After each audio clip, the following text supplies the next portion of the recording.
guys, welcome back to part 3 of fixing the John Deere JS40.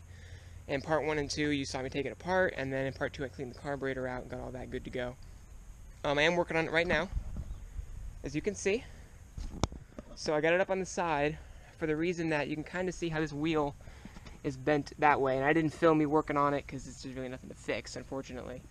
There is a lot of slop in this wheel, as you can see like that. So what's going on here is this plate right here, you can kind of see how it's bent up, and there's only a snap ring holds it in there, so I don't have enough leverage on this end basically to bend this back down. So that may be an issue in the future. And also you can kind of see how I'm spinning this wheel and it's like popping like that. I think the gear might be stripped out a little bit, which that's really not good. So hopefully I don't have to buy a new wheel for this thing. Nevertheless, we'll see what happens. Anyway, in this part, we're going to go ahead and get the carburetor back together and go ahead and get it installed on the lawnmower. And I don't think we're going to start it this time. So you have to wait till next time to see that, but we will do final assembly. It'll be all ready to go. And have to wait till part 4 to put it out. Also, one more announcement. I want to thank everybody for subscribing. Hit 60 subscribers. Hit that, I think, today. So that's really awesome. I really appreciate you guys doing that for me. Continue to share, continue to like and comment and subscribe and all that kind of good stuff, and I really do appreciate it. Helps my channel out quite a bit. And I have a ton of videos of servicing the 3520, of working on this thing. I got some more videos of the lawnmower and servicing coming down the pipe. I'm going to be posting videos a lot between now and like the middle of January basically, so stay tuned. There'll be a lot of good content coming out. I'll probably slow down once I get back to school, but just wanted to let you guys know that. And now we're going to get back to fixing this hunk of junk. Alright guys, got you back up here on the bench. Hopefully the light is good for y'all. I had the door open this time. It's not nearly as bad as it was last time I was working on this thing. Since you guys last saw, I did some more work to the carburetor. I hot tanked it, basically. Just dunked it in some hot water with some dish soap to basically get anything else out. Did clean up the nut there. This is sticking a little bit, but it's not too bad now that it's a little colder. But so I have cleaned that a bit more. I didn't touch the bowl or anything. My parts did come in, which is good. So I've got a new nut, which I opened this already, but I got a new nut for the door, not the door, the mulch plug on the side, so that's good. Here's my gasket for the intake side right there where the air filter housing bolts onto right here. So I got that new gasket, and these are all John Deere part numbers here, and then that's the Briggs & Stratton part number, so they're a little different. Somebody's leaving. Alright, I got my float bowl gasket, and I got, well, here's a new air filter for the engine. This is a fuel filter for the 173 I'm not going to be using. Anyway, there's the foam element of the air filter. These are dual element air filters, and then here is the paper element. So that's pretty cool. So all of those parts are in. I can hopefully keep them all the same. So that's that. Basically what I'm going to do now is go ahead and reassemble this carburetor. If you guys remember from the previous video, you take the bowl nut out and the bowl drops off. You got to make sure that this gasket is in there properly and all that kind of good stuff. Yeah, so I'm going to go ahead and do that. You all know how it goes back together. Pin goes right in here, needle goes down, float goes in there like that. Good to go. So probably do this fast motion, and we'll see you all when I get it back together.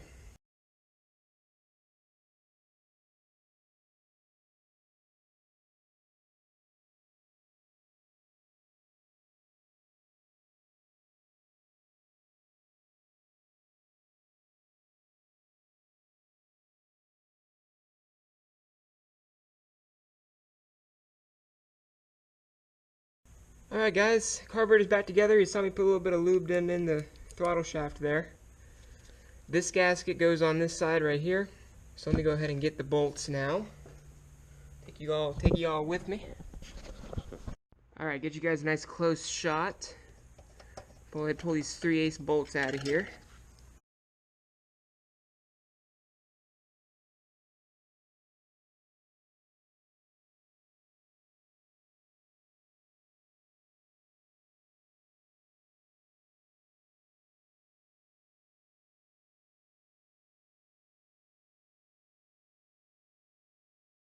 Alright, carburetor's on.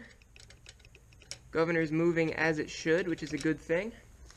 Now we go ahead and get this gasket. And I also need to get my, my whatchamacallit, which is a technical term for the air filter housing. Air filter housing with the primer bulb on it right there. I'm going to pull them bolts out. And I leave my bolts with my parts when I'm not working on something for a while, because I started working on this back over Thanksgiving. I know you guys are just now seeing the videos, but that's when I started working on it. These are going to be more recent right now. Anyway, what was I doing? Oh yeah. So I'm just going to go ahead and clean some of this gunk off of here real quick. Right like that. I know you guys can't see it, but oh well. I'll go ahead and open up this here gasket. Hopefully it'll be easier to open than the other one, which it is. And now you gotta look at the holes on this thing, as you guys can see all the holes on there. I'm pretty sure it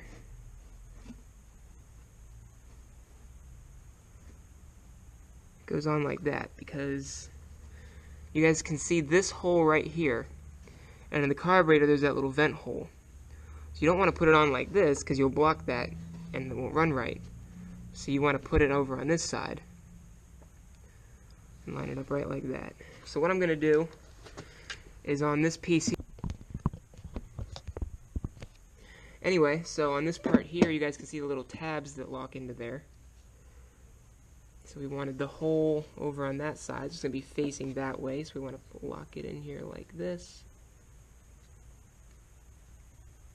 Most times you can reuse these gaskets unless they completely fall apart like this one did for me. But most of the time, they're not that bad. So you can always reuse them. I normally try to with mine. But in this case, it was especially bad. Got these little pins, you can kind of see it raced up right there that hold the gasket on there. And this attaches.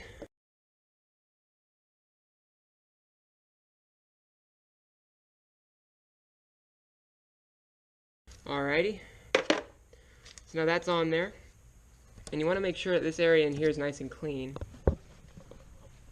right down in there. So I got a rag here, because it's okay to have a little bit of dirt on the outside here. That's fairly normal.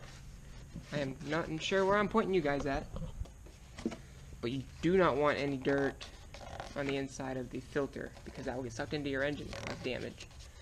So I want to make sure in here is spotless. Mine looks pretty good. Okay, so here's what I'm going to do now is go grab my new filter, put that back on, add some oil, and I think we're ready to go from there. Alright guys, so here's my new filter. And the pre-filter, which is this foam piece, just slides right over the top. Careful not to stretch it out too far. I have ripped a couple of these things, which is not fun. Kind of massage it a little bit and get it to cover the entire paper element. This foam piece is the bottom. That's what blocks any dirt coming in from the bottom of the filter. Anyway, there's that. So now this just pops right in there like that. Make sure that's up. It even says it right there. It's dummy proof. You'd think it'd be dummy proof. There's still dummies though. Then we get our 2 bolts and our cover. Make sure that doesn't look too bad, which probably I'm going to give this thing a bath after I know it works. So that'll be good. Cover pops on. Right like that. And then these 2 bolts go right down into here like this. So I need not a Phillips head, a flathead screwdriver. Go. And this just gets screwed down.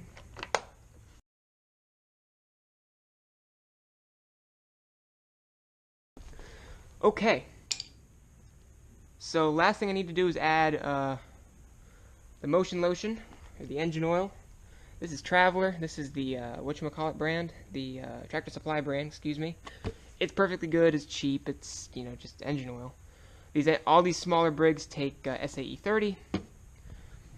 My older Kawasaki's take SAE 30. Okay, so we gotta put some oil in this thing before we start it.